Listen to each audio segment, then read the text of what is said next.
नहीं निगाह में मंजिल तो जुस्तजू ही सही, नहीं विसाल मयस्सर तो आरजू ही सही। न तन में खून फराहम, न तन में खून फराहम, न अश्क आंखों में, नमाज शौक तो वाजिब है बेवजू ही सही। ये फैज का था सर, फैज अहमद फैज का। अब इनको इंडिक ट्रेडिशन में हम कहाँ रखेंगे कि या त्याग देंगे पता नहीं, अब तो फैसला आने वाली पीढ़ियां करेंगी। हमारे दोस्त अमर पटनायक जी ने को हम सबको कोई व्यवस्था बहाल करनी है ना, the golden period shall be in the future which. लेखक का उद्देश्य जानबूझकर हिंदुओं की भावनाओं को ठेस पहुंचाने की बजाय अपनी जाति के साथ हुए अन्याय को दिखलाना भी तो हो सकता है। निश्चय ही ऐसा करना असंवैधानिक नहीं माना जा सकता है। ये इलाहाबाद उच्च न्यायालय का। क्या पेरियार और मैकॉले को, पेरियार का क्या मानना था, क्या हमें उस पर नहीं देखना चाहिए?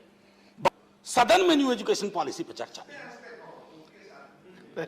सर दुख इसलिए कह रहा हूं माननीय सभापति जी, मैं आपके समक्ष इसलिए भी कह रहा हूं कि आप बहुत गंभीरता से सुनते हैं।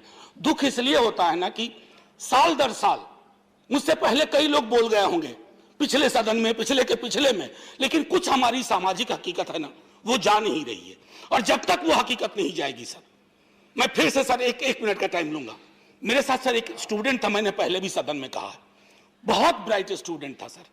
10वीं के हमसे हमेशा उसके अच्छे अंक आते थे, और वो 10वीं के बाद जब मैंने पता किया वो कहाँ गया, सर वो चाय की दुकान खोल के बैठ गया, क्योंकि फर्स्ट जनरेशन लर्नर था। परिवार में कोई नहीं था सर, मेरे माता पिता दोनों प्रोफेसर थे सर। संसाधन तय करते हैं, जाति तय करती है, सरनेम तय करता है ज्यादातर।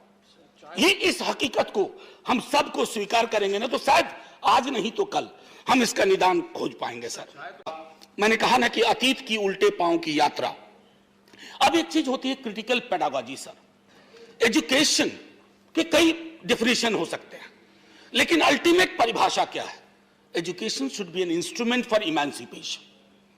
वो लोगों को आजाद करे कई तरह के बंधनों से, वैचारिक बंधन हो, धार्मिक बंधन हो, या किसी प्रकार के बंधन हो। मैं 2 चीज रेफर करना चाहूंगा यहां आपके माध्यम से माननीय सभापति महोदय। 2 किताब। एक मणिमुग्ध शर्मा ने लिखी अल्लाहू अकबर। उन्होंने अकबर को कंटेम्पररी कंटेक्स्ट में उसको समझने की कोशिश की।